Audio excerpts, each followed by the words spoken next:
असेच नवीन कीर्तन व भजन बघण्यासाठी आत्ताच भक्तिनाथ चॅनलला सबस्क्राइब करा। कोणी संसारी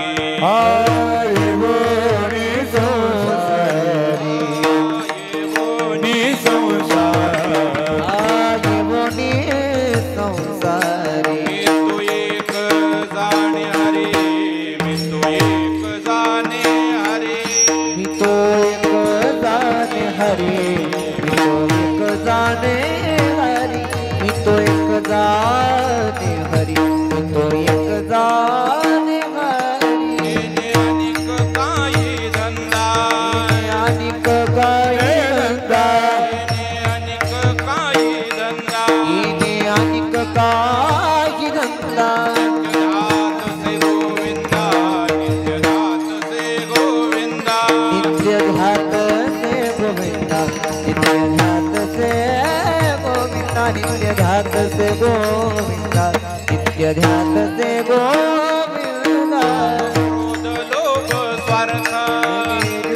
लोभ स्वार्थ काम क्रोध लोभ स्वार्थ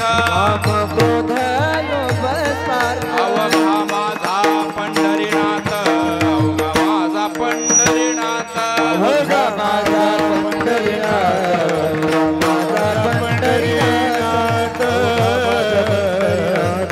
अवघा माझा पंढरीनाथ अनिक काय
विठ्ठल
हॅलो हॅलो हॅलो आवाज वाढव, आवाज हॅलो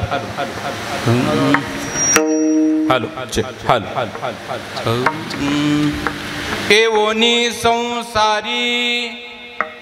एवोनी संसारी मी तो एक जाणे हरी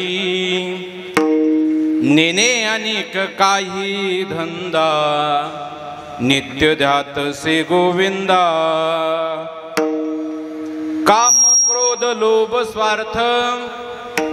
काम क्रोध लोभ स्वार्थ अवघा माझा पंढरीनाथ नेने अनेक काही धंदा नित्य ध्यात से गोविंदा तुका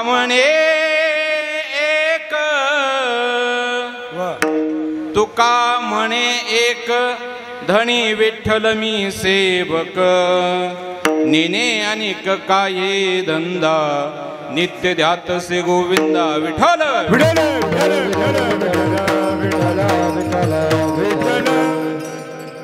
लोकाभिरामं रणरंगधीरं राजीवनेत्रं रघुवंशनाथं कारुण्यरूपं करुणाकरन्तं श्रीरामचन्द्रं शरणं प्रपद्ये महायोगपीठे तटे भीमरथ्यां वरं पुण्डरीकाय दातो मुनीन्द्रे समागत्य तिष्ठं तमानन्दकन्दं परब्रह्मलिङ्गं भजे पाण्डुरङ्गं पाण्डुरङ्गा करो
पांडुरंगा करू प्रथम नमन दुसरे चरण संतांचे या त्यांच्या कृपा जाणे कथेचा विस्तारू बाबाजी सद्गुरुदास तुका अलंकापुरी रम्य सिंहासनस्थं पदांभोज तेजस्फुरद्दीप्रदेशं विधीन्द्रादिदेवैः सदा स्तूयमानं समाधिस्थ मूर्तिं भजे ज्ञानदेवं नमो ज्ञानेश्वरा निवृत्ति उदारा सोपान देवा मुक्ताबाई नमो त्रिभुवन पावनी आद्यत्रय जननी देवाचे सेवेला लगी सेवक झालो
सेवे लागी सेवक झालो तुमच्या लागलो निज चरणा अहो स्वामी तुकया देवा यावरी न करावा अभिर हा दिठीबा जयावरी झळके हा दिठीवा जयावरी झळके की हा पद्म करू माथा पारुखे परितो जीवची तुके महेशासी विठ्ठल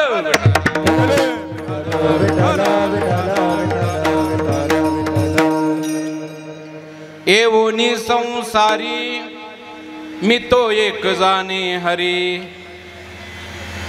प्रस्तुत प्राप्त प्रसंगी प्राप्त स्थळी कीर्तन रूपी सेवे करतात निवडलेला अभंग महान भगवत भक्त वैराग्याचे महामेरू परमार्थाचे प्राण आध्यात्मिकतेच्या कलशस्थानी विराजमान असणारे भगवान श्री तुकोबाराय यांच्या अभंग संहितेतील हा अभंग असून या अभंगातून जगद्गुरु तुकोबाराय या मानवी जन्माला आल्यानंतर या संसारामध्ये आल्यानंतर आपण आपलं हित कसं करावं आपण आपल्या जीवनाची इति कर्तव्यता कशा पद्धतीनं करावी त्याचं रहस्य सांगणारा हा अभंग आहे. विठ्ठल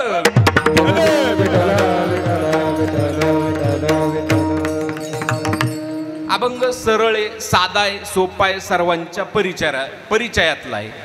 जगद्गुरु तुकोबारायांच्या गाथेतील अभंग आहे. या अभंगातून जगद्गुरु तुकोबाराय सरळ सरळ सांगतात की मानवी जन्माला आल्यानंतर माणसानं काय करावं आणि ते केल्यानंतर मनुष्य जीवनामध्ये काय लाभ होणार आहे मनुष्य जीवनाचं कसं कल्याण होणार आहे हा हित सांगणारा असा हा अभंग आहे. अभंगाला निरूपणाला प्रारंभ करण्या अगोदर अभंगाचा सरळ सरळ धावता भावार्थ सांगून जातो कारण अभंगावरती यथार्थ चिंतन होईल किंवा नाही होणार याची शाश्वती देऊ शकत नाही कारण ते संतांचे अभंग आहे. पंढरपूरमध्ये चातुर्मासाला होतो चंद्रशेखर देगलूरकर महाराज एका अभंगावरती 2-2 महिने प्रवचन करतात. 2 महिन्याचं प्रवचन 2 तासात बसवायचे कसं बसेल ते नाही शक्य ते. परंतु एक आपण शब्दशः अर्थ बघितला तर आपल्याला नेमकं जगद्गुरु तुकोबारायांना या अभंगातून नेमकं सांगायचं काय ते आपल्या तो गर्भित अर्थ आपल्या लक्षात येईल. जगद्गुरु तुकोबाराय म्हणतात येवोनी संसारी मी तो एक जाणे हरी. या संसारामध्ये मी जन्माला आल्यानंतर या संसारात आल्यानंतर मी एका श्रीहरीची सेवा करतो. अन्य दुसरा कोणताही व्यवसाय माझ्या जीवनामध्ये नाही. नेने अनेक काही धंदा नित्य ध्यातसे गोविंदा. भगवान पंढरीश पांडुरंग परमात्म्याचं रात्रंदिवस नामचिंतन करणं हा माझ्या जीवनातील धंदा आहे. या व्यतिरिक्त मी दुसरं काही कामधंदा करत नाही.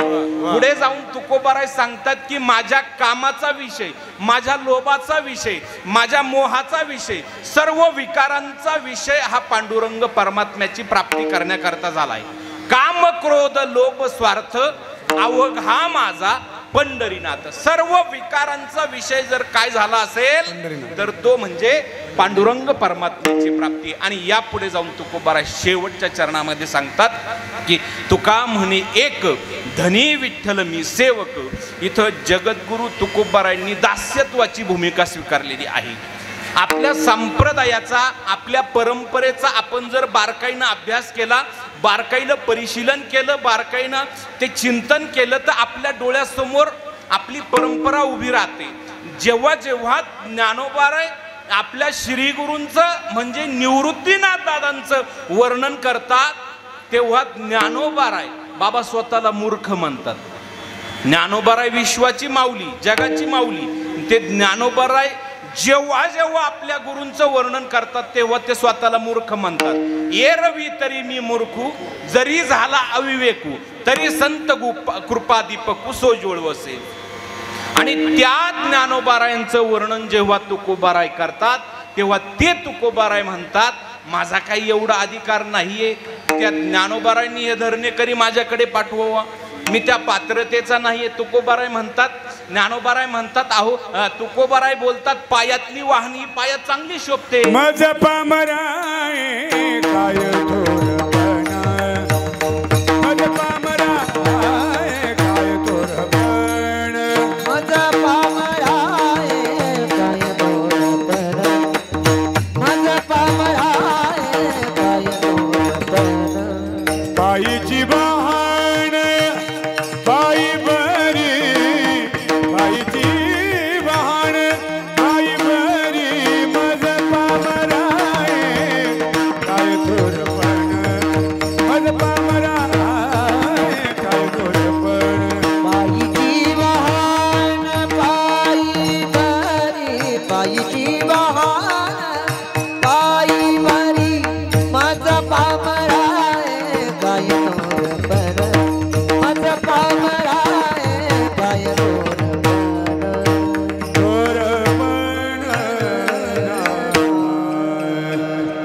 जेव्हा तुकोबाराय ज्ञानोबारायांचं वर्णन करतात तेव्हा तुकोबाराय म्हणतात, तुकोबाराय आपल्या अंतःकरणात दास्यत्व भाव प्रकट करून म्हणतात की मज पामराये काय थोरपण पायीची वाहन पायीवरी, किंवा तैसा मी एक पतित परी तुझा मुद्रांकित. तसं या अभंगाच्या शेवटच्या चरणामध्ये महाराजांनी दास्यत्वाची भूमिका स्वीकारली.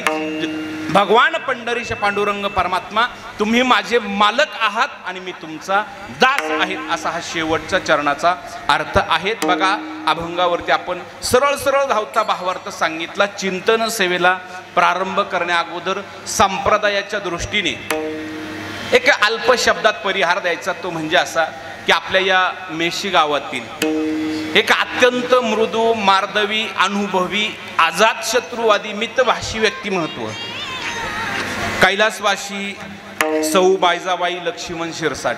आज यांना जाऊन 1 वर्ष पूर्ण झालं. त्यांच्या प्रथम पुण्यस्मरणानिमित्तानं हा भव्य दिव्य सोहळा इथं या शिरसाट कुटुंबानं आयोजित केलाय. भाऊ महाराज आले असतील तर त्यांना विनंती, पुढे येऊन बसा. तर बघा, या शिरसाट कुटुंबानं हा भव्य दिव्य सोहळा या मेशी गावामध्ये आयोजन केला गेला. 1 वर्षापूर्वी या शिरसाट कुटुंबातील एक अत्यंत गोड व्यक्तिमत्व, सर्वांना आपलंसं असणार, सर्वांना आपलं वाटणार, परंतु जे आपल्याला आपलं वाटतं देव त्याला लवकर आपलं करून घेतो. असं म्हणतात, जो जो आवडे सर्वांना तो जे आवडे देवाला. या उक्तीवरती यायचं आणि आपण आपल्या मनाची शांती करून घ्यायची. या शिरसाट कुटुंबातील एक गोड व्यक्तिमत्व कैलासवासी श्री सौ बायजाबाई लक्ष्मण शिरसाट यांची प्राणज्योत मालवून आज 1 वर्ष पूर्ण झालं. त्या वर्ष श्राद्धाच्या निमित्तानं आजची ही सुंदर अशी नामचिंतन सेवा या शिरसाट कुटुंबानं आयोजित केली गेली.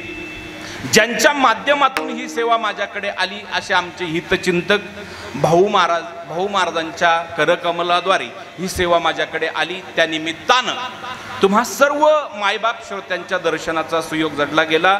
आजच्या या कीर्तन साथीसाठी महाराष्ट्रामध्ये ज्यांनी असं एक गाव ठेवलं नाही, ओंकार महाराज, महाराष्ट्रामध्ये असं गाव नाही का त्यांचं नाव नाही. रोहिदास महाराज मते, भजन गंधर्व रोहिदासजी महाराज मते, आमचे परममित्र स्वर गंधर्व निवृत्तीनाथ महाराजांच्या इतक्या सुंदर आणि गोड ज्यांनी चाली गायल्या गेल्या असे आमचे स्वरभूषण आकाश महाराज आरसूळ हे आजच्या या कीर्तनसाठी उपस्थित आहे.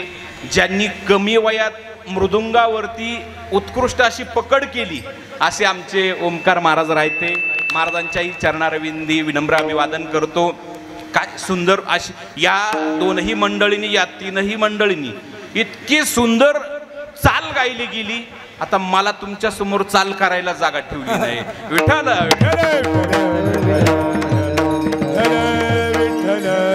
बघा, टाळकरी म्हणून आमच्या त्र्यंबकराज वारकरी शिक्षण संस्थेतील सर्व विद्यार्थी या कीर्तनसाठी आलेले आहेत. परिसरातले महाराज मंडळी आहेत आणि आपल्याच परिसरातील श्री गणेशा साऊंड सिस्टीम, सुंदर अशी साऊंड सिस्टीम ज्यांनी इथं लावली, त्या सिस्टीमचं संयोजन केलंय आणि ही जे आपल्याला लाईव्ह दाखवण्याचं काम जे करतायत असे भक्तिनाद यूट्यूब चॅनलचे मालक आदरणीय हरोन दादा, आपणासही वंदन करतो आणि चिंतन सेवेला प्रारंभ करतो. विठ्ठल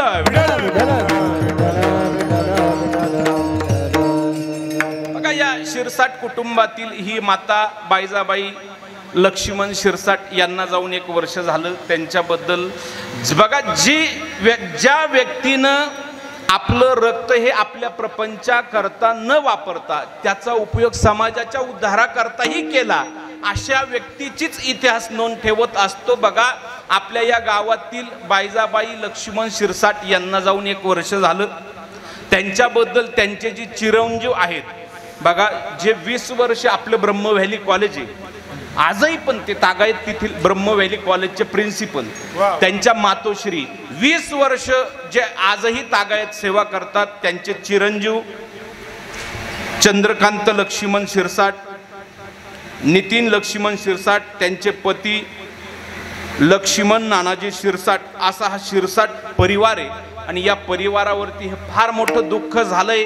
या दुःखातून त्यांना सावरण्याची शक्ती प्रभू त्र्यंबकराज देव अशी आकांक्षा करतो. मी सुरुवातीलाच बोलून गेलो की या ताईंबद्दल ज्यांना निरोप देण्याकरता आज आपण सर्वजण ते पाहुणे रावळे सर्व काही आप्तेष्ट नातेवाईक गणगोत एकत्र जमलो.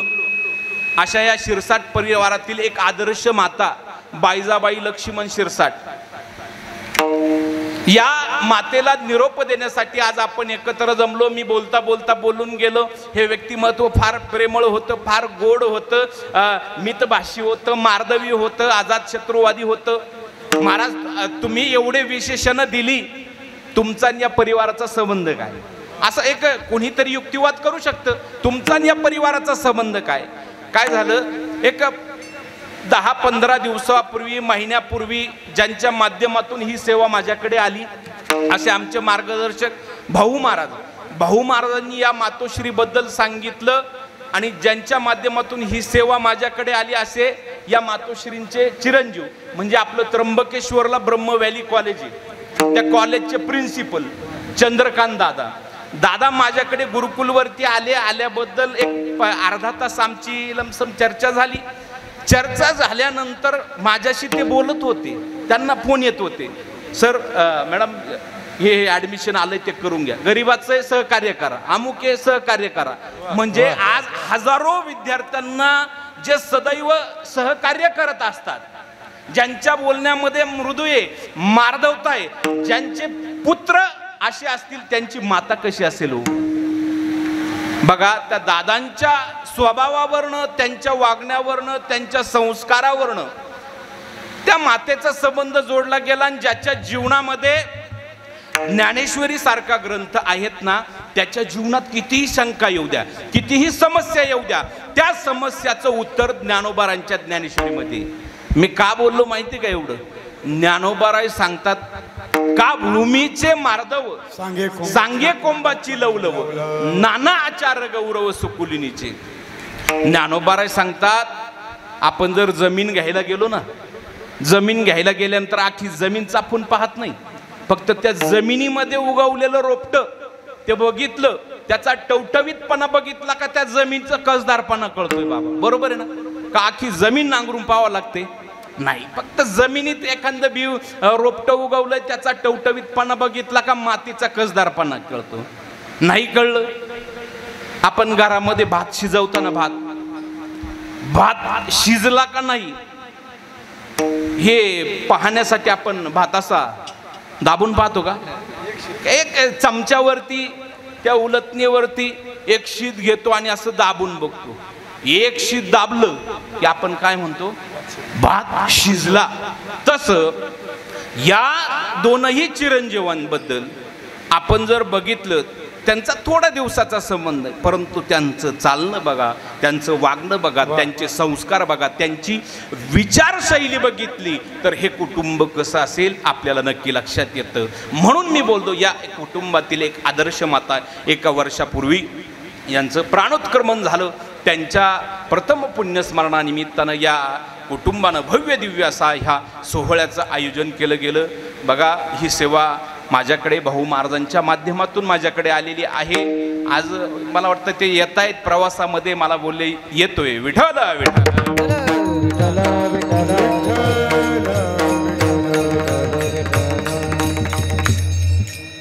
सर गुरुजी, हे जे काही या मातेचे दोनही मुलं आहेत ना, या मुलांनी 15 दिवसापासून मला वारंवार फोन चालू आहे, महाराज आमच्या आईसाठी आम्ही अजून काय करू शकतो, नवीन काय करू शकतो, कसा सेटअप लावायचा काय. म्हणजे या मुलांच्या मनात आपल्या मातेची मातृभक्ती इतकी होती की आईसाठी काय करावं आणि काय करू नये एवढं सुंदर नियोजन यांचं हे करण्याचा मानस होता. आणि तो मानस सुद्धा आज या माध्यमातून आपल्याला पूर्ण झालेला दिसतोय. विठ्ठल विठ्ठल.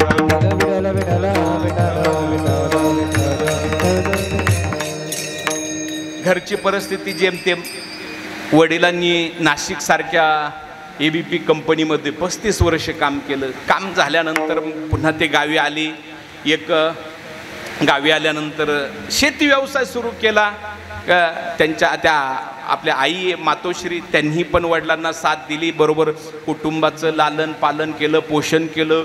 परिवार पूर्ण वेल एज्युकेटेड केला. कोणी मुलगी इथं देवळ्यामध्ये दिलेली, त्या पण एका शाळेवरती शिक्षिका आहे, एक भाऊ चांगल्या व्यवसायामध्ये अग्रेसर आहे, आणि एक तर आपल्याकडे त्र्यंबकेश्वरला ब्रह्म व्हॅली सारख्या स्कूलमध्ये प्रिन्सिपल म्हणून काम करत आहे. असा हा वेल एज्युकेटेड परिवार.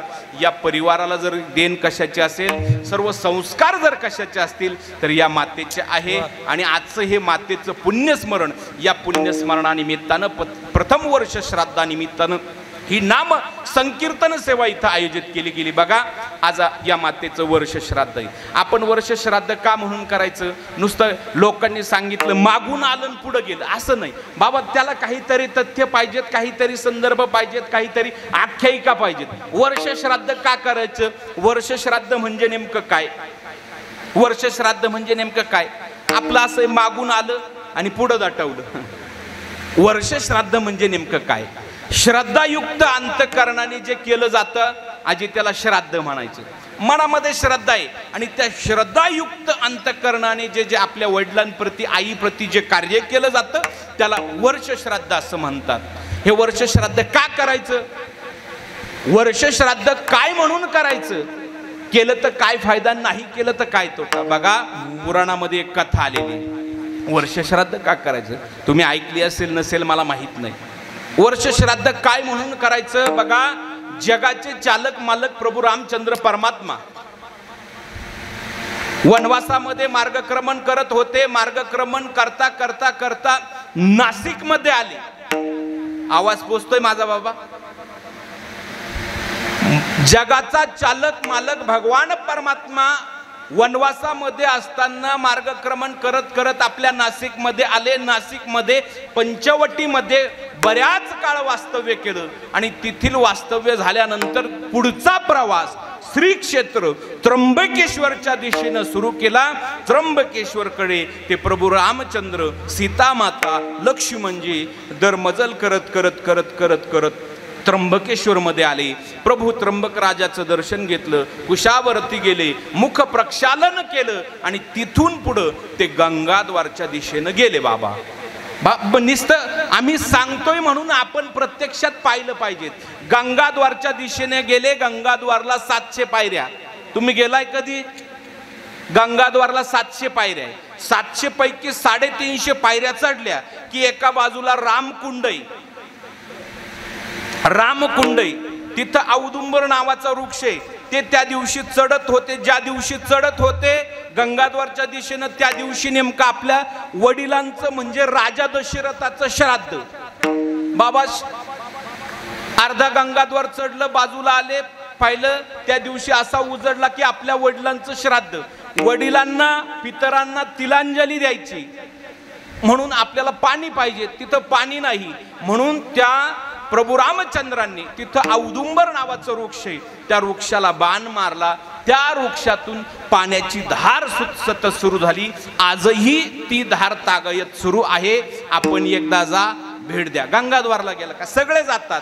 मग मला सांगा, प्रभू रामचंद्रांनी वनवासामध्ये असताना, प्रतिकूल परिस्थितीमध्ये असताना, अनवाणी पायानी जाऊन, वेगवेगळ्या संकटांना सामोरं जाऊन, अशा अनुकूल प्रतिकूल परिस्थितीमध्ये असताना सुद्धा प्रभू रामचंद्रांनी आपल्या वडिलांचं श्राद्ध केलं. मग बाबा आपल्या वाडवडिलांनी तर आपल्याला सर्व दिलं.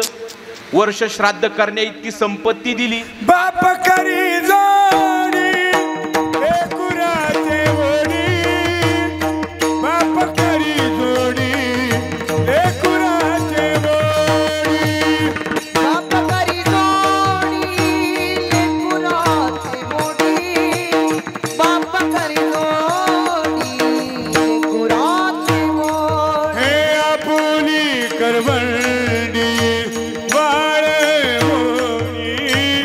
आपुली करवंडी वाळवणी, आपुली करवंडी वाळवणी, आपुली करवंडी वाळवणी. एका एक केला मिरासीचा धनी, एक एक केला मिरासीचा धनी.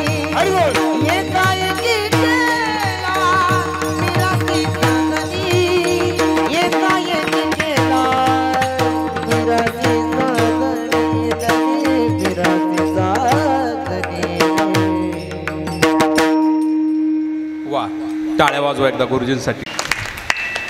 ज्या वाडवडिलांनी आपल्याला एवढं ऐश्वर दिलं, एवढं काही दिलं, मग त्यांचा पण सोहळा तितक्याच ताकदीनं बाबा झाला पाहिजे. आणि बाबा आपल्या जीवनातील जर कर्तव्य काय असेल तर आपल्या आई वडिलांचे सोहळे मोठ्या उत्साहात होणं हेच आपल्या जीवनातील आद्य कर्तव्य आहेत. बाबा आपण जर आपल्या भारतीय तत्व प्रणालीचा अभ्यास जर केला तर त्या तत्व प्रणालीमध्ये शास्त्राचा जर अभ्यास केला तर श्राद्धाला अनन्यसाधारण महत्व दिलं आहे. श्राद्ध जो विधी आहे त्याला अनन्यसाधारण महत्व दिलं. आपल्या शास्त्रामध्ये 4 प्रकारचे कर्म आहे. एक नित्यकर्म, दुसरं नैमित्तिक कर्म, तिसरं आहे प्रायश्चित्त कर्म आणि चौथं आहे काम्य कर्म. असे कर्माचे 4 प्रकार आहे. नित्यकर्म म्हणजे काय? दररोज शास्त्र आपल्याला नित्य नियमाने जे रोज करायला सांगतं त्याला नित्यकर्म म्हणायचं. आंघोळ रोज शुक्रवार ते शुक्रवार आंघोळ ही रोज केली पाहिजे. शुक्रवार ते शुक्रवार नको. शास्त्राने आपल्याला रोज कर्म करायला सांगितलं त्याला नित्यकर्म म्हणायचं. नित्यकर्मामध्ये नुसतं आंघोळ करून चालत नाही, त्याच्या पुढे पण काहीतरी कर्म सांगितलं. आंघोळ झाल्यानंतर आपण आपल्या जीवनामध्ये काहीतरी स्वाध्याय केला पाहिजे. बघ, आंघोळ झाल्यानंतर कोणी ज्ञानेश्वरीच्या 10 ओव्या वाचा, कोणी गाथेचा एखादा अभंग वाचा, नाही जमलं तर हरिपाठ वाचा, एवढं नाही जमलं तर किमान सर्व देवदेवतांना वंदन करून तुळशीला पाणी घाला, मगच माणसाने काहीतरी अन्नप्राशन करावं. नाहीतर नित्य नियमाविनं जर माणसाने ते अन्न खाल्लं तर जगद्गुरु तुकोबाराय सांगतात की काही नित्य नियमाविनं अन्न खाय तो श्वान, वाया मनुष्यपण भार वाहे तो वृषभ. तुकोबाराय म्हणतात काही नित्य नियमाविनं अन्न खाणं म्हणजे तो काय? श्वान. श्वान म्हणजे काय? कुत्रा. मग त्याच्यात आणि आपल्यात काहीच फरक नाही. कोण जो पूजा पाठ करत नाही, जो हरिपाठ पाठ करत नाही, जो नामचिंतन करत नाही, त्याच्याबद्दल सांगितलंय. म्हणून जीवनात काहीतरी स्वाध्याय असावा. विठ्ठल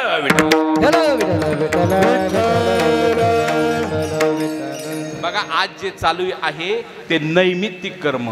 श्राद्ध हे नैमित्तिक कर्मामध्ये मोडतं. ज्ञानोबारायांनी सांगितलं.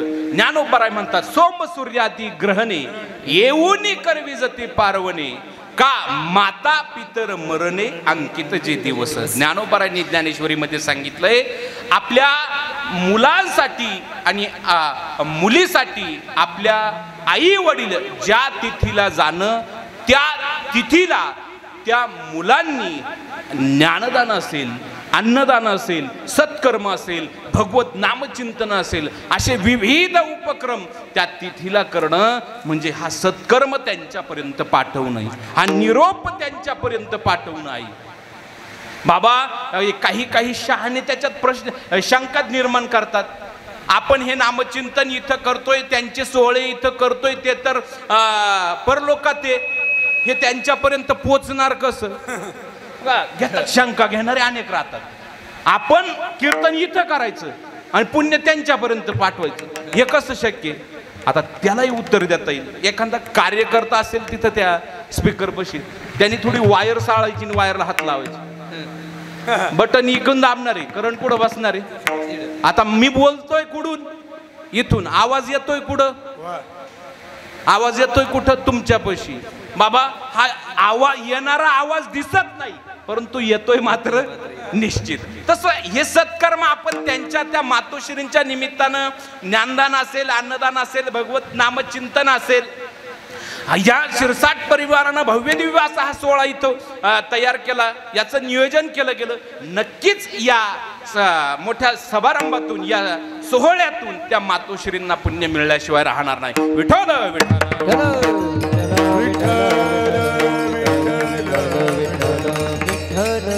बघा आपण जर आपल्या भारतीय संस्कृतीचा अभ्यास केला तर एक गोष्ट आपल्याला लक्षात येते. भारतीय संस्कृतीमध्ये आईला आणि वडिलांना अनन्यसाधारण महत्त्व दिलं गेलं. ज्ञानोबाराय म्हणतात ना, सकल तीर्थाची ए धुरे जिये का माता पितरी तया सेविसी किर शरीरे लोन की जे. माय बाप केवळ काशी तेने न जावे तीर्थाशी. कुंडलिके काय केले परब्रह्म उभे केले. माय बाप केवळ काशी तेने न जावे तीर्थाशी. कुंडलिके काय केले परब्रह्म उभे केले. उभे केले. माय बाप केवळ काशी तेने न जावे तीर्थाशी. बघा ज्ञानोबारायने सांगितलं, ज्ञानेश्वरीमध्ये वर्णन केलेलं आहे. सकल तीर्थाची धुरे जिये का माता पितरे तया सेविसी किर शरीरे लोन की जे. सर्व देवांमधील सगळ्यात देवात जर महत्वाचं जर देव कोण असेल तर आपले आई वडील आहे. म्हणून त्यांची सेवा करा. तीर्थयात्रा करायच्या आणि आई बापाला घराच्या बाहेर ओसरीत ठेवायचं यानं हे हा परमार्थ नाही हो, हे अवडंबर झालं. म्हणून ज्ञानोबारायने सांगितलंय, तुकोबाराय सांगतायत बघा, जगात 5 देवे, त्याच्यापैकी दिसणारे 5 देवी. पहिले आई आहे, दुसरे वडील आहे, सूर्य आहेत, अग्नी आहे. पैकी सर्वात प्राधान्य दिलं ते पहिलं आईला दिलं. बघा आज त्याच मातोश्रीचं पुण्यस्मरण आहे. बघा संतांनी आपण जर वाङ्मयाचं परिशीलन केलं तर संतांनी सुद्धा संतांच्या उपकाराची उपमा देताना आईचं वर्णन केलंय. तुम्ही संत माय बाप कृपा बळत. तुम्ही संत माय बाप कृपा बळत. तुम्ही संत माय बाप कृपा बळत. तुम्ही संत माय बाप कृपा बळत. तुम्ही संत माय बाप कृपा बळत. कायमी पतित कीर्तिवाणू. कायमी पतित कीर्तिवाणू अवतार धराया अवतार धराया.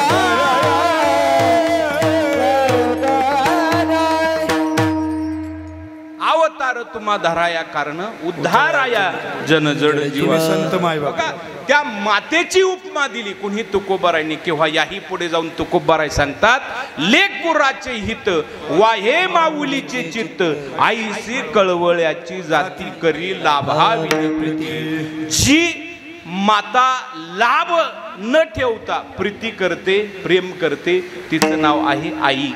जगात एकच असं न्यायालय आहे की तिथं सर्व गुन्हे माफ होतात, ते म्हणजे आई. म्हणून या आईचा आज हा भव्य दिव्य पुण्यस्मरण सोहळा या शिरसाट कुटुंबानं आयोजित केला आहे. या मातेच्या चरणारविंदी शब्द सम्रांजली समर्पित करण्याकरता जगद्गुरु तुकोबारायांचा अभंग गायला. येवोनी संसारी मी तो एक जाणे हरी नेने आणि काही धंदा नित्य तसे गोविंद. बघा आपण या संसारामध्ये प्रथमतः कसे आलो याचं आपण चिंतन करणार आहोत. कशा पद्धतीने आपण या संसारावरती आलो, आपलं पाप आणि पुण्य याचा समतोल झाला आणि तो समतोल झाल्यानंतर या पृथ्वी तलावरती आपल्याला जन्म घ्यावा लागला. या संसारामध्ये आल्यानंतर या संसारामध्ये येण्याच्या अगोदर आपल्याला 84 लक्ष योनी फिरावं लागतात. प्रत्येक योनीत एक एक एक एक एक योनी कोटी कोटी मेरा. एक एक योनी कोटी कोटी मेरा. एक एक योनी कोटी कोटी मेरा. एक एक योनी कोटी कोटी मेरा. एक योनी कोटी कोटी मेरा. एक एक योनी कोटी कोटी मेरा. एक एक योनी कोटी कोटी मेरा. एक एक योनी कोटी कोटी मेरा. मग आला के बरा मानवाचा. मग आला के वार मानवाचा. एक एक योनी कोटी कोटी मेरा. कोटी कोटी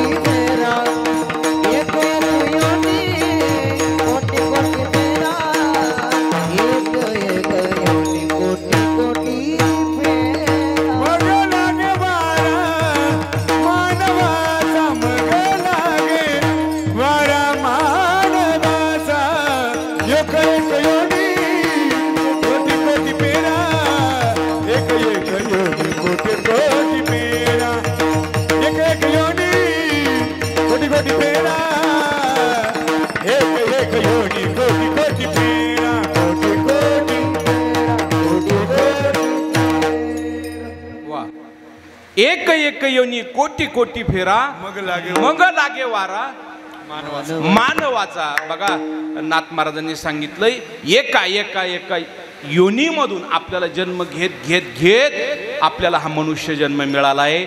शास्त्रकारांनी सांगितलं बाबांनो लाख मोलाचा हा नरदेह तुम्हाला प्राप्त झालेला आहे. हा नरदेह हा काय सहजासहजी कोणाला प्राप्त होत नाही. तुम्ही या संसारामध्ये आलाय. या नरदेहाबद्दल सांगताना शास्त्रकारांनी सांगितलं, संतांनी सांगितलं, वाङ्मयाने सांगितलं, संतांनी सांगितलं, पंथांनी सांगितलं, सगळ्यांनी सांगितलं की लाख मोलाचा हा नरदेह आहे. आपण जर शास्त्रकार बघितलं तर शास्त्रकार सांगतात की आपल्या हातून जर पैसा खर्च झाला तर तो आपल्याला मिळवता येईल. पैसा XYZ पैसा खर्च झाला तो पुन्हा आपल्या हिमतीच्या जोरावरती मिळवता येईल. आपला एखादा सखा मित्र जर दुरावला गेला तर तो पुन्हा मिळवता येईल. आपली धर्मपत्नी निघून गेली ती पुन्हा आपल्याला मिळवता येईल. दुसरी ती सुद्धा आपल्याला मिळवता येईल. परंतु एकदा मिळालेला नरदेह बाबा मिळत नाही.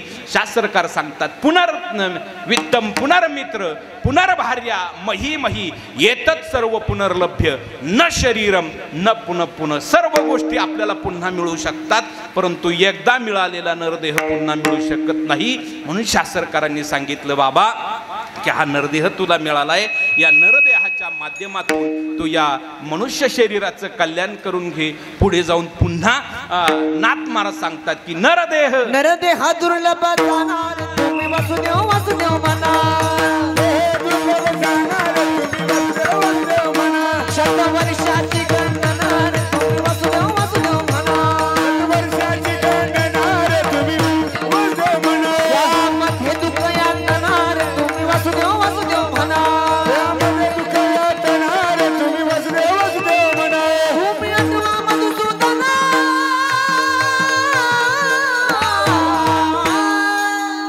तुम्ही वासुदेव वासुदेव वासुदेव म्हणा. तुम्ही वासुदेव वासुदेव म्हणा रे तुम्ही वासुदेव वासुदेव म्हणा. तुम्ही वासुदेव वासुदेव म्हणा रे तुम्ही वासुदेव वासुदेव म्हणा. वासुदेव वासुदेव म्हणा रे तुम्ही वासुदेव वासुदेव म्हणा. म्हणा म्हणा. वासुदेव म्हणा. वा वा टाळी वाजवा एकदा. नरदेह दुर्लभ जाना शतवर्षाची गणना त्यामध्ये दुःख यातना तुम्ही आठवा मधुसूदना. बघा नाथ महाराजांनी सुद्धा सांगितलं. ज्ञानोबाराय सुद्धा या संसार या नरदेहाविषयी विशेषत्व सांगताना ज्ञानोबाराय सुद्धा म्हणतात की दुर्लभ रे दुर्लभ रे दुर्लभ रे संसार तुम्ही जाना आहार निद्रेसाठी दौडिता माणूसपणा. ज्ञानोबारायांनी सुद्धा या नरदेहाचं श्रेष्ठत्व सांगितलंय. आता मला सांगा ज्ञानोबारायांनी इथं एकदा सांगितलं असतं तर बाबा चाललं नसतं का? तीनदा सांगितलं. दुर्लभ रे दुर्लभ रे दुर्लभ रे संसार तुम्ही जाना आहार निद्रेसाठी दौडिता माणूसपणा. व्याकरण शास्त्र सांगतं एक शब्द एक वाक्य द्वंद्वा बोललं तरी तो दोष मानला जातो. इथं तर ज्ञानोबारायांनी तीनदा सांगितलंय. काय म्हणून तीनदा सांगितलं असेल तर त्याचं कारण असं आहे एखादी गोष्ट एखाद्याच्या मनावरती 100% परफेक्ट बिंबवायची असेल तर त्याच्या मनावरती ती वारंवार त्याच्या माइंडवरती वारंवार हॅमरिंग करावं लागते. वारंवार ती सांगावी लागते. वारंवार ते बोलावं लागतं. म्हणून ते ज्ञानोबारांनी तीनदा सांगितलं. 100% आत्मविश्वासानं सांगायचं असेल का मी हे करणार मी हे बोलणार. आलं लक्षात तुमच्या? नसल आलं तर अलीकडच्या काळातलं दृष्टांत देतो. काही दिवसापूर्वी एक व्यक्ती एक वाक्य बोलला होता मी पुन्हा येईन. एकदा बोलला असतं चाललं असतो पण ते तीनदा बोलले मी पुन्हा येईन मी पुन्हा येईन मी पुन्हा येईन. आले ते विठ्ठल विठ्ठल विठ्ठल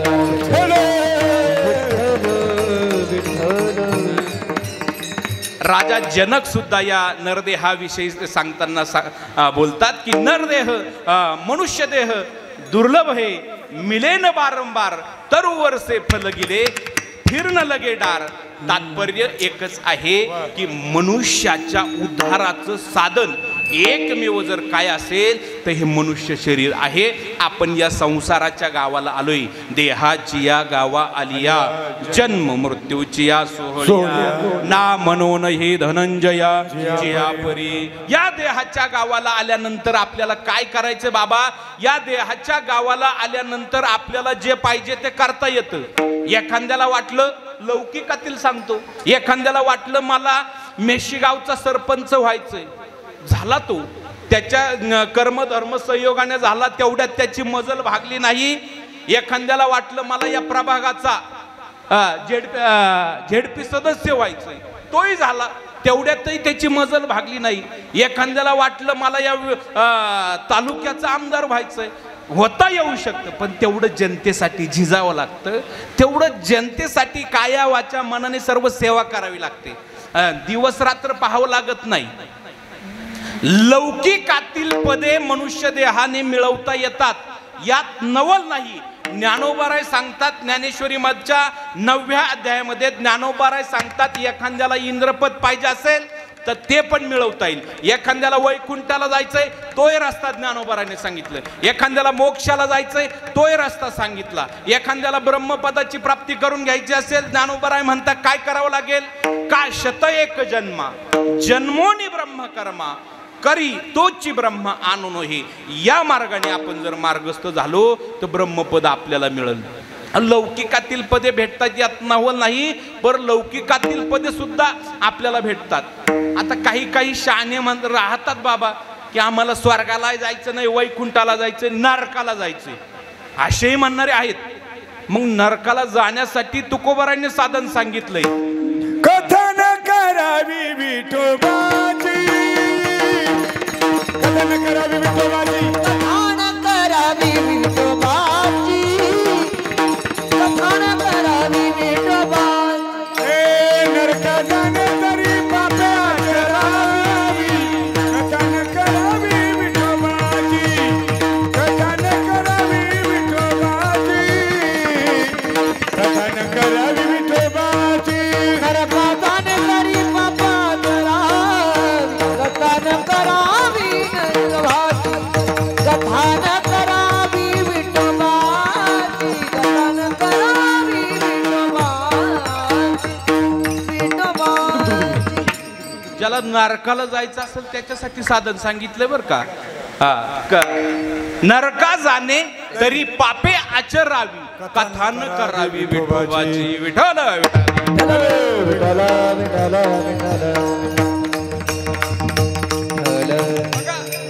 असा हा लाख मोलाचा नरदेह आपल्याला मिळालेला आहे. मग जगद्गुरु तुकोबाराय म्हणतात, आपण मनुष्य जन्माला आल्यानंतर माणसाने प्रामुख्यानं या जन्मामध्ये काय करावं हे महाराजांनी अभंगाच्या पहिल्या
येवोनी संसारी मी तो एक जाणे हरी. या संसारामध्ये आल्यानंतर माणसानं काय केलं गेलं पाहिजे, एका श्री हरीला जाणलं पाहिजे. काय झालं, काही दिवसापूर्वी नांदेड मधला एक, संसारात आल्यानंतर आपण काय केलं गेलं पाहिजे.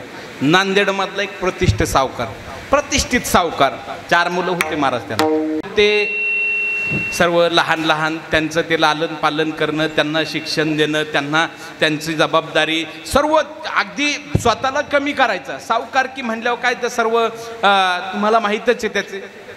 अगदी त्या मुलांचं लालन पालन करणं, पालन पोषण करणं, शाळेत कोणत्या मुलाला काय कमी, हा कितवीला गेला, त्याला कोणती शिष्यवृत्ती, हे अमुक, ह्या सर्व जबाबदाऱ्या त्याने पार पाडल्यानंतर योग्य वयामध्ये आल्यानंतर बाबा त्या सावकाराने त्या मुलांची लग्न लावून दिले. संसारामध्ये आल्यानंतर आपण काय केलं गेलं पाहिजे याच्यासाठी सांगतोय. ऐका सर्वांनी, एवढा जरी दृष्टांत घरी घेऊन गेले तरी तुमचं कीर्तन ऐकणं सफल झालं. 4 मुलं होते, 4 मुलांचं लग्न लावून दिलं. लग्न घर जोपर्यंत कुटुंबासाठी करायचं आपल्या कुटुंबासाठी करायचं तेवढं कर्तव्य त्यांनी पार पाडलं. पण जोपर्यंत घरात अन्न आणीत होते तोपर्यंत अन्न होते. कालांतराने अन्न थकल्यानंतर, सावकार थकल्यानंतर सर्व शरीर जीर्ण झालं. ते घरात सुंदर, आता चौघांच्या 4 सुना, ते 4 पोरं, एवढं सुंदर घर. त्या 4ंच्याही बायका सांगायला लागल्या, अहो म्हणे आपलं एवढं चांगलं घर आणि हा म्हातारा घरात ठेवलाय, कुठंही थुंकतो, कुठंही काही करतो, नाशी येले घर थुंकोनी, काय कुठेही काही करतो. तुम्ही काय करा. 4ही बायकांनी आपल्या नवऱ्यांना सल्ला दिला. बायका तेवढ्या बाबतीत 1 नंबर आहे सल्ला द्यायला, बरं का. 4ही बायकांनी आपल्या नवऱ्याला सल्ला दिला की म्हणे, का हो आता एवढं आपण घर बांधलंय, एवढं सुंदर, आपली एवढी मोठी प्रॉपर्टी, आणि म्हातारं उगाच घरात चुकून घाण करते. काय करा, आपल्या घराच्या बाहेर एक ओसरी ना, त्या ओसरीत त्यांना जागा द्या. आता त्या चौघही गेले. बाबा एक काम करा ना, तुम्ही घराच्या बाहेर ओसरी, त्या ओसरीत थांबा, घराचं रक्षण पण होईल आणि घराचं राखणदारी सगळं काही होऊन जाईल. बाबाला ओसरीत नेऊन ठेवलं. थोड्या दिवस बाबा थांबला. तिथं थांबला. बाबांनी त्यांना बाहेर जायला यायला त्रास होतोय. बाबा जर एकदा खोकायला लागला तर आखी गल्ली जागी करायचा, एवढा तो बाबा खोकायचा. शेवटी त्यांनी सांगितलं, अहो म्हणे बाबाला आपण ओसरीत ठेवून पाहिलं, बाबा तिथंही नीट राहीना, आखी घाण करून टाकली. एक तर जाईनाय पण कायमचा शांतही होईना. काय करा मग तुम्ही, आता आपल्या घरावरती एक माडी ना, त्या माडीवरती बाबाला घ्या, तिथं ठेवा. तिथं संडास बाथरूम आहे, सगळं टॉयलेट आहे, सगळं एका ठिकाणी तुम्ही तिथं ठेवून द्या बाबांना. आणि बाबांपाशी एक घंटी द्या. बाबांनी घंटी वाजवली, आम्ही सर्व बाबांपर्यंत पोहोच करू. काय चहा लागेल, भाजी लागेल, चपाती लागेल, जेवण, ते बाबांपर्यंत आम्ही घेऊन जाऊ. ठरल्याप्रमाणे त्यांनी काय केलं, घरातल्या चौघांनी बाबांना वर माडीवरती नेलं. दादा माडीवरती नेलं, सगळी व्यवस्था लावून दिली. बाबांपाशी एक घंटी दिली. घंटी वाजवली की एक सुनबाई चहा घेऊन जायची. दुसरी घंटी वाजवली की एक सुनबाई जेवण घेऊन जायची. तिसरी घंटी वाजवली की एक सुनबाई दुपारचा चहा घेऊन जायची. चौथी घंटी वाजवली की एक सुनबाई संध्याकाळचं जेवण घेऊन जायची. असा नित्यक्रम चालू होत होता. पण एक दिवस काय झालं, ते बाबांचा नातू खेळत आता आजोबाचं नाताचं कनेक्शनच काही आगळं वेगळं आहे हो. ते नातवाला त्याच्या बाबांशिवाय करमत नव्हतं. ते दररोज त्याच्या बाबांपाशी जायचं आणि खेळत बसायचं. खेळता त्यांनी काय केलं, आजोबाच्या अंगा खांद्यावर खेळलं आणि एक दिवस घंटी घेतली, खिशात घातली. जोच खाली निघून आला, एक तास झाला घंटी वाजाना, 2 तास झाला घंटी वाजाना. याला भूक लागली, हा आक्रांत करू लागला, आरडाओरड करू लागला. आवाज बाहेर निघल एवढी पण त्याच्या अंगामध्ये शक्ती नाही, एवढं जीर्ण त्याचं शरीर झालं. शेवटी आकांतानं त्याने तिथं जीव सोडला. संध्याकाळी मुलं आल्याबरोबर 4ही मुलांनी विचारलं, वडिलांना जेवण दिलं का? ते म्हणे आम्ही जेवण देण्याचा खूप प्रयत्न करतोय पण घंटीचा आवाजच येईना. घंटीचा आवाज आहे ना, शेवटी यांनी न राहता वरती जाऊन बघितलं तर ते वडील आपले मरणासन्न अवस्थेत पडलेले, मेलेले. त्यांनी मग तिथं तेवढ्या पुरता एक लौकिक म्हणून शोक व्यक्त केला. तिथं आले सर्वजण, ते काय असेल ते गावाच्या बाहेर त्या प्रेताला अग्नी दिला. परंतु त्या बाबाच्या मुखातले जाता जाता वाक्य ऐकले की या प्रपंचासाठी, या मुलाबाळांसाठी मी रात्रीचा दिवस केला, परंतु अंतकाळाच्या वेळी मला असं शीन होऊन मारावं लागलं, असं झुरून झुरून मारावं लागलं. मी या प्रपंच विठ्ठला विठ्ठला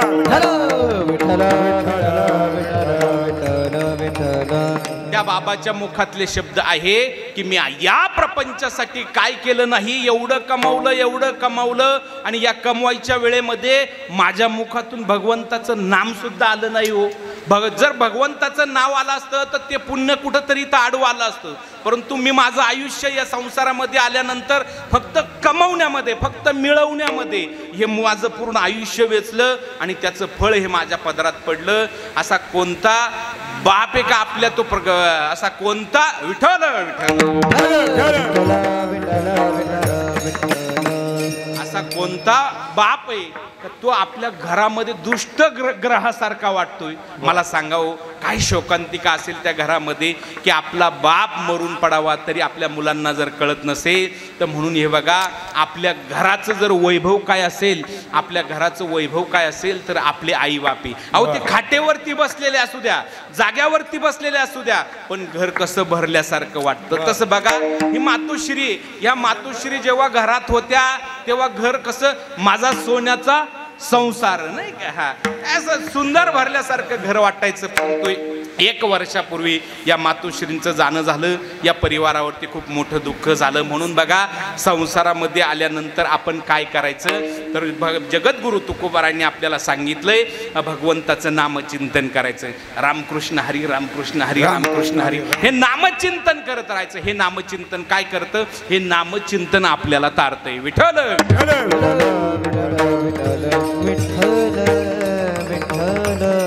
संसाराचा एक नियम आहे, करणे आणि एक दिवस मरणे. म्हणून तर काही लोकांची आडनाव आहे करमरकर. काय झालं आता नांदेड तालुक्यात एक अरुण गोदमगावकर एक डॉक्टर आहे, प्रसिद्ध डॉक्टर हो, बालरोग तज्ञ होते. बाबा इतक्या बालगोपाळांना त्यांनी जीवदान दिलं. मुलगी डॉक्टर, मुलगा डॉक्टर, चांगलं शिक्षण केलं, त्यांना परदेशात अमेरिकेला पाठवलं. संसारातलं वास्तविक सत्य तुमच्या समोर सांगतोय. आपण संसारात बाबा झुरतो, प्रत्येक आपण जे करायला पाहिजे ते न करता आपण भलतंच करत बसतो. त्याने आयुष्यभर गोरगरिबांची सेवा केली, मुलाला शिकवलं, मुलीला शिकवलं, जावई डॉक्टर, सुनबाई डॉक्टर, सगळे डॉक्टर, सगळे बाहेर परदेशामध्ये, अमेरिकेमध्ये, आणि ते एका वृद्ध आश्रमामध्ये. आणि बघता बघता असं करता करता मला वाटतं काहीतरी 4 वर्ष त्या रुक्मिणी वृद्ध आश्रमात थांबले. आणि बघता बघता त्यांची प्राणज्योत मालवली गेली. मालवल्यानंतर त्यांनी, त्या वृद्ध आश्रमवाल्यांनी त्यांच्या मुलाला फोन केला. आई त्यांच्या मुलाला फोन केला, मुलीला फोन केला, सुनाला फोन केला, जावयाला फोन केला की तुमचे वडील आज या दुनियात राहिले नाही. ते म्हणे आम्हाला कुठल्याही प्रकारचा आम्ही आक्षेप घेणार नाही. जो काही त्यांचा जो काही विधी असेल तो तुम्ही तुमच्या पद्धतीनं करून घ्या.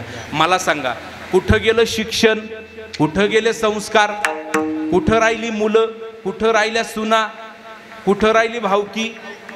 हे फक्त तेवढं नावापुरतं आहे. म्हणून तर म्हणलं ना, नाही रे, नाही रे, नाही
म्हणून या संसारामध्ये आपण जन्माला आल्यानंतर प्रत्येकाने एक लक्षात ठेवायचं, इथं नाही कुणाचे कुणी, तुझे न रे माझे कोणी. बघा, आपल्याला या मरणाच्या दुःखातून, आपल्याला या मरणातून एकच जण वाचवणार आहे, ते म्हणजे भगवान परमात्मा. तुका म्हणे तुला सोडविना कोणी, एका चक्रपाणी वाचून या. म्हणून आपण या मृत्यू लोकात आल्यानंतर काय करायचंय?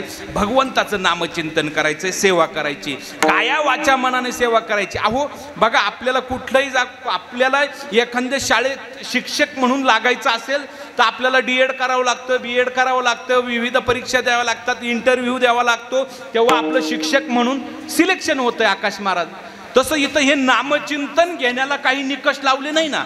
सर्व या पार कसाही असो, यारे यारे लहान थोरे याची फलते नारी करावा विचार न लगे चिंता कवनाची.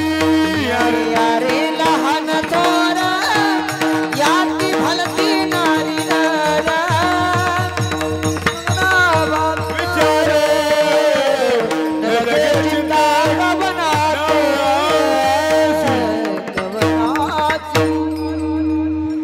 यारे लहान थोर याती भलती नारी नर करावा विचार न लगे चिंता कोणाशी. जगद्गुरु तुकोबारायांनी फार मोठी साथ घातली, या विश्वाला अशी साथ घातली की यारे तिथं कसाई असू द्या नाही तर कसाई सुद्धा असू द्या, या सर्वांनी या आणि हे नामचिंतन करा. नामचिंतनामध्ये फार अलौकिक ताकद आहे. नामचिंतनासारखी ताकद कोणत्याच साधनामध्ये नाही. काय केलं जगद्गुरु तुकोबारायांनी? या समाजाचा अभ्यास केला. या समाजामधील सर्व लोकांना उपयुक्त सोप्यातलं सोपं साधन जर काय असेल तर नामचिंतने. त्या नामचिंतनाने काय होणार आहे बाबा? आपल्या या आयुष्याचं कल्याण होणार आहे, हित होणारे आयुष्याचं. बाबा फक्त नामचिंतन करायचंय. आपल्याला देह मिळालाय कशा करता? भगवान परमात्म्याची प्राप्ती करून घेण्याकरता. देवे दिला देव भजना गोमाता, देवे दिला देव भजना गोमाता, रोया झाला भाता बाधिकेचा डोया झाला फाटा बाधिकेचा. देवे दिला देह भजना गोमटा, तो या झाला फाटा बाधिकेचा. बाबा, जीवन जगत असताना एक गोष्ट लक्षात ठेवायची, आपल्या अंतःकरणात अहंकार रहित जीवन जगायचं. अहंकार नकोय बरं का बाबा. ज्याला वाटतं ना बाबा माझ्याकडे लई आहे, मी असा आहे, मी तसा आहे, माझ्याकडे एवढ्या गाड्या आहे, माझ्याकडे फ्लॅट आहे, माझ्याकडे अमुक आहे, माझ्याकडे तमुक आहे, ज्याला याचा घमेंड आहे ना, त्याला त्याची जिरवायची असेल ना बाबा, त्यांनी फक्त एक काम करायचं. दर महिन्यातून फक्त 2 दिवस नाशिकला जायचं, एखाद्या हॉस्पिटलमध्ये ICU वॉर्डमध्ये जायचं, तिथं खुर्ची सिव्हिलला जायचं, तुम्ही म्हणतात सिव्हिलला जायचं, ICU वॉर्डमध्ये जायचं आणि तिथं फक्त एक खुर्ची टाकायची, 10, 15, 20 मिनिटं अर्धा तास बसायचं. त्याला त्याची प्रॉपर्टी विसरते, त्याच्या गाड्या विसरते, त्याचा बंगला विसरतो, त्याच्या पुढे फक्त एक उभा राहतो, तो म्हणजे आपला शेवट, तो म्हणजे आपला मृत्यू. म्हणून बाबा जीवन जगत असताना आपण अहंकारही जीवन जगायचंय. आपल्याला इतकं सुंदर जीवन मिळालंय आई, आपण इतकं सुंदर जीवन मिळालंय, ते जीवन आपण कसं व्यतीत करायचं? भगवंताचं नामचिंतन घेत घेत. कारण हे नामचिंतन आपल्याला, हे बघा आपण इथं कमावलं ना, आजी जाताना सगळं काढून घेतं. हे निघत नसलं तर बोट काढायचा प्रयत्न करत्या, पण काढून घेतात, काही सोडती नाही हो. असं ऐकलंय जाताना काही सोडलं, असे कपडे काढून पाहते, काही राहिलं काय, ओढीत आहे काय. म्हणजे जाताना आपल्या बरोबर काही येत नाही, पण एक येतं ते आहे शुद्ध पुण्य. म्हणून तर मृत्यू लोकात आपल्याला जगद्गुरु तुकोबारायांनी सांगितलं की तुम्हाला सुखी समाधानी राहायचं असेल, भगवान परमात्म्याच्या स्वरूपाला प्राप्त व्हायचं असेल तर या मृत्यू लोकामध्ये तुम्हाला हरी म्हणावं लागेल. करा हरिभक्ती येईल परलोकी कामा, सोडवीन यमापासून या. म्हणून इथं काय करायचं तर हरी हरी म्हणायचं. 2 दृष्टांत सांगतो आणि सेवा शार्प 12:30ला सर संपवतो. फक्त 12:30ला 15 मिनिटं. बघा, हे नामचिंतन आपल्या जीवनामध्ये कशी क्रांती घडवून आणतं, नामचिंतनामध्ये काय ताकद आहे. हे बघा, आपण साधे भोळे माणसं आहे, आपल्याला कोणाला वाचता येत नाही, कोणाला वाचता येतं, कोणाला येत नसेल, परंतु आपल्या सर्वांच्या करता संतांनी सोप्यातला सोपा मार्ग सांगितला, तो म्हणजे बाबा नामचिंतन. ती ज्ञानेश्वरी गाथा वाचली की दुसरं काही वाचायचं गरज नाही. ज्ञानेश्वरी बघा, आपल्याला आपल्या जीवनामध्ये असंख्य समस्या आपल्या समोर उभे राहू द्या, त्या समस्याचं उत्तर ज्ञानोबारांच्या ज्ञानेश्वरीमध्ये. आपल्या समोर असंख्य प्रश्न उभे राहू द्या, त्या प्रश्नांची उत्तरं जगद्गुरु तुकोबारांच्या गाथेमध्ये आहे. म्हणून आपण काय करायचं बाबा, नामचिंतन करायचं. नामचिंतन, नामचिंतनाची ताकद काय आहेत बघा. काय झालं, अमेरिकेचे राष्ट्राध्यक्ष माजी जॉर्ज वॉशिंग्टन, हे नाव तुम्ही सर्वांनी ऐकलं असेल. जॉर्ज वॉशिंग्टन हे अमेरिकेचे राष्ट्राध्यक्ष होण्याच्या अगोदर एका शाळेवरती पिऊन होते. शिपायाचं काम करायचे. शिपायाचं काम काय असतं, शाळा भरली साफसफाई करायची, शाळा भरली की घंटा वाजवायची, तास सुटला की घंटा वाजवायची, आई याच्या व्यतिरिक्त दुसरं काही काम नाही. मीडियम काम त्यांना. तास भरला की घंटा वाजवायची, तास सुटला की घंटा वाजवायची, हे ते शिपायाचं काम. ते जॉर्ज वॉशिंग्टन इतके प्रामाणिक होते, प्रामाणिकपणे आपल्या वेळेवरती शाळेत जाणार, शाळेची घंटा वाजवायची, तास भरला की घंटा वाजवणार, तास सुटला की घंटा वाजव. पण घंटा वाजवताना त्यांनी एक जपमाळ जपली. घंटा वाजे घन घन अमेरिकेचे राष्ट्राध्यक्ष वॉशिंग्टन. तास भरला, घंटा वाजे घन घन अमेरिकेचे राष्ट्राध्यक्ष वॉशिंग्टन.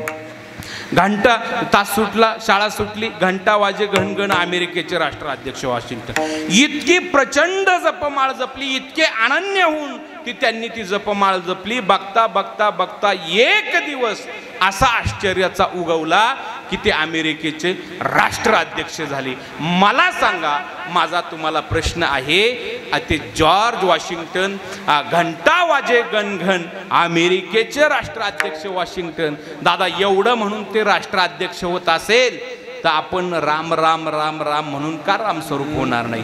तसं तुकोबारांचं प्रमाण आहे, राम म्हणता रामची होई जे, पदी बैसोनी पदवी घ्यायचे. बघा, हे नामचिंतन आपण आपल्या जीवनामध्ये अंगीकारायचे, त्याच्याशी अनन्य व्हायचंय. तोच आग्रह जगद्गुरु तुकोबारांचा आहे. येवोनी संसारी मी तो एक जाणे हरी. या संसारामध्ये आल्यानंतर त्या एका श्री हरीला जाणायचंय, त्याचं नामचिंतन करायचंय. काय होतं नामचिंतन केल्यानंतर? नामचिंतन केल्यानंतर हे शरीर निरोगी होतं, पवित्र होतं, निर्मळ होतं. याची अनेक उदाहरणं मला देता येतील. नामचिंतनाचा काय परिणाम आहे? इतिहास आपण अभ्यासलाय. इतिहास बाबा आपल्याला अशा लोकांची साक्ष देतो की ज्यांनी आपलं रक्त हे समाजाकरता वापरलं गेलं, समाजाच्या उद्धाराकरता, समाजाच्या हिताकरता ज्यांनी आपला देह खर्च केला, अशाच लोकांची इतिहास आपल्याला साक्ष देतोय. बघा, इतिहासामधलं एक कॅरेक्टर होऊन गेलं, न्यायमूर्ती गोविंद रानडे. आपण ऐकलं असेल, न्यायमूर्ती गोविंद रानडे हे पात्र आहे. बाबा, ही व्यक्ती वयाच्या 4थ्या वर्षापासून 5व्या वर्षापासून त्याला त्या ज्ञानेश्वरीची गोडी लागली, गाथेची गोडी लागली. गाथा वाचायची, ज्ञानेश्वरी वाचायची. असं गाथा वाचता वाचता, ज्ञानेश्वरी वाचता वाचता वाचता वाचता अर्ध आयुष्य ओलांडलं गेलं. अर्ध आयुष्य ओलांडल्यानंतर त्यांच्या शरीरामध्ये कॅन्सरने प्रवेश केला. कॅन्सर झाला त्यांना. डॉक्टरांकडे गेले. डॉक्टरांकडे गेल्यानंतर डॉक्टरांनी सांगितलं, त्यांची बॉडी चेक केली. चेक केल्यानंतर रिपोर्ट आले. डॉक्टरांनी सांगितलं, तुम्ही आता 1 महिन्याच्या आत राम नाम बोलो भाई, मुक्काम पोस्ट मसन खाई, तुम्ही आता 1 महिन्याच्या आत या जगताचा निरोप घेणार. त्यांना जरा वाईट वाटलं.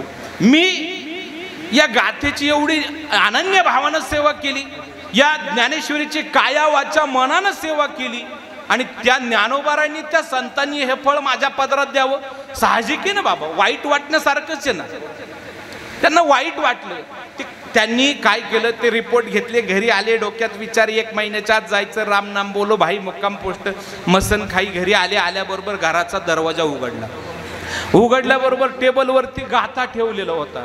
बाबा, परिस्थिती काय बघा, परिस्थिती डॉक्टरांनी सांगितलं 1 महिन्याच्या आत तुम्हाला जायचंय. डोक्यात विचार ते चालू आहे. आले घरी आल्याबरोबर तो गाथा घेतला, गाथा उचकला आणि उचकल्याबरोबर त्या पृष्ठावरती एक अभंग जगद्गुरु तुकोबारांचा दृष्टीस पडला. भवरोगा ऐसे जाय अनेक काय शुल्लके. अहो संतांच्या नामचिंतनाने भवरोगासारखा रोग जात असेल तर कॅन्सर शुल्लक आहे. त्यांनी त्या संतांच्या शब्दाचं स्मरण केलं, चिंतन केलं आणि चिंतन करत करत ते थेट तिथं निघाले. कुठं? गाणगापूरला गेले. महाराष्ट्राच्या बाँड्रीवरती एक देवदत्त आहे, महाराष्ट्र कर्नाटकच्या बाँड्रीवरती गाणगापूर नावाचं तीर्थक्षेत्र आहे. तिथं भगवान दत्तात्रयांचं मंदिर आहे. त्या मंदिरामध्ये गेले. नित्य नेमानं कृष्ण नावाचा 1,00,000 जप केला.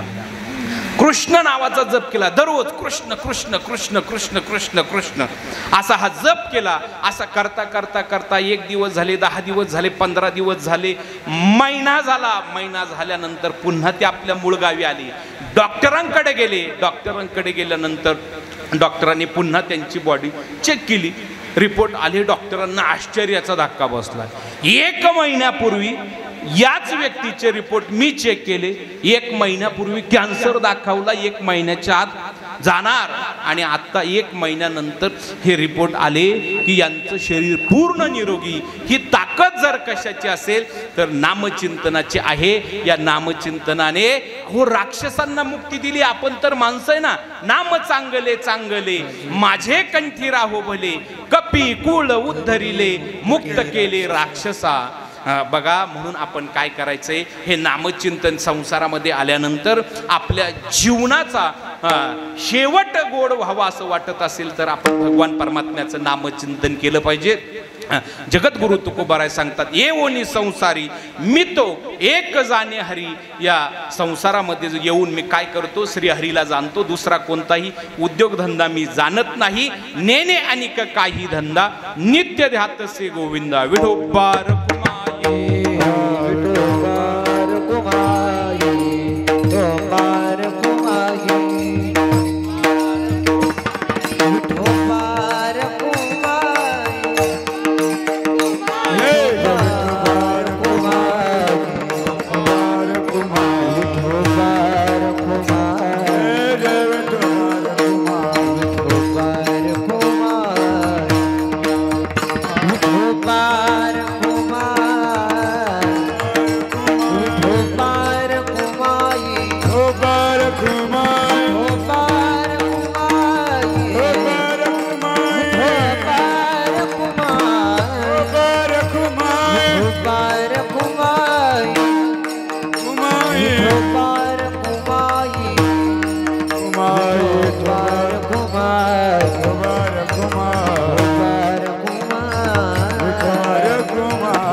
बघा, मानवी जीवन हे सुखाचं समृद्धीचं जावं असं वाटत असेल तर आपण काय करायचंय? नामचिंतन करायचंय. नामचिंतन बघा, प्रत्येक मनुष्य असा म्हणत असतो की मी कफल्लके, माझ्याकडे काही नाही. काही माणसं या मनुष्य जन्माचा त्रागा करून, कंटाळून, वैतागून काही लोक आत्महत्याच करण्यास प्रवृत्त होतात. मला सांगा, माझा तुमच्या समोर एक प्रश्न आहे बाबा. काही लोक आत्महत्या करण्याला प्रवृत्त होतात, आत्महत्या करण्याकरता तयार होतात की माझ्याकडे काही नाही, मी कफल्लके. बाबा, कशानं कफल्लके? तुला खाली येताना देवानं 31 कोटीची प्रॉपर्टी दिली, काय कमी आपल्याकडे? बाबा, तुम्हाला असं वाटत असेल माझ्याकडे काहीच नाही. अहो, आत्ता 2-3 दिवसापूर्वी त्या सह्याद्री हॉस्पिटल आहे मुंबई नाक्यावरती, 15 कोटीला नुसत्या एका मेंदूची डिमांड होती. हा, मेंदू द्या 15 कोटी घ्या. आता इथं जर तयार असेल तर कोणी भेटा नंतर. अहो, एका 15 कोटीला नुसती मेंदूची डिमांड आहे. पूर्ण शरीराची किंमत काय होईल बाबा? करता येईल का? मी म्हणलं बाबा, तुम्हाला तुमचे 2 डोळे, तुम्हाला 1 कोटी देतो, कीर्तन संपलं तर 2 डोळे काढून द्या. देणार का तुम्ही? नाही देणार. तुम्ही तुमचं कीर्तन करा, तुम्ही तुमच्या घरी जा. एवढा हा लाख मोलाचा नरदेह भगवान परमात्म्याने आपल्याला दिलेला आहे. म्हणून तो जीवन आपल्याला, आपल्या जीवनाची मार्गक्रमणा व्यवस्थित व्हावी असं वाटत असेल तर आपण संतांच्या पावलावरती पाऊल ठेवून चाललं पाहिजे. त्यांनी जे सांगितलंय त्या पद्धतीनं चाललं पाहिजे. आयुष्य हो इतकं गोड आयुष्य आहे, इतकं भगवंताने या शरीराची, आपला वेळ झालाय, सांगण्यासारखं खूप आहे. या भगवंताने या शरीराची निर्मिती करताना प्रत्येक अंगाला काम दिलंय. पायाला काम दिलं, चालण्याचं काम दिलं, हाताला काम दिलं, टाळी वाजवण्याचं काम दिलं, लिहिण्याचं काम दिलं. बाबा, कानाला काम दिलं, चांगलं ऐकण्याचं काम दिलं. नाकाला काम दिलं, चांगलं काय वाईट काय हे ग्रहण करण्याचं काम दिलंय. बाबा, पण एक अंग भगवंताने त्याच्यासाठी राखीव ठेवलं. हे शरीर जेव्हा बनवलं तेव्हा भगवंताने एक अंग त्याच्यासाठी राखीव ठेवलं, ते म्हणजे आहे मुख. या मुखाला 2च काम आहे ना, सकाळी जेवायचं आणि संध्याकाळी जेवायचं. बाबा, याच्या व्यतिरिक्त काम काय? आणि ते जेवण केल्यानंतर भजन आणि भोजन एवढं सोडून या मुखाला काही काम नाही. म्हणून आपण या मुखानं काय करायचं? घेई माझे वाचे, गोड नाम विठवाचे. त्या भगवंताचं नामचिंतन करा. नामचिंतन केल्यानंतर माणसाच्या जीवनामध्ये आमूलाग्र अशी क्रांती होते, आमूलाग्र बदल होतो. हा क्रांती घडवून आणणारा असा हा अभंग आहे. आमूलाग्र बदल या नामचिंतनाच्या माध्यमातून होतोय. तुकोबाराय सांगतात, नेने आणि काही धंदा नित्य धातसे गोविंदा.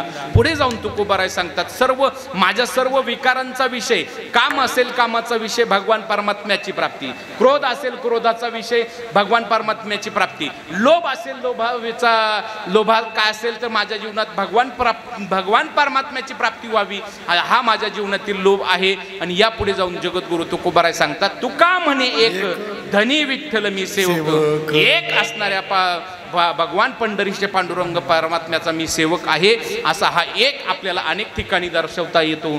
एक तत्व नाम दृढ धरी म्हणा, हरिसी करुणा येईल तुझी, किंवा आम्ही नामाचे धारक, नेनो प्रकारानिक सर्व भावी एक विठ्ठलची प्रमाण. अशा या एका विठ्ठलाचा मी सेवक आहे, दास आहे, अशी ही दास्यत्वाची भूमिका महाराज या अभंगाच्या शेवटच्या चरणात घेतात.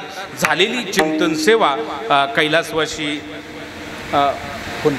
बायजाबाई लक्ष्मण शिरसाट यांच्या चरणारविंदी समर्पित करतो.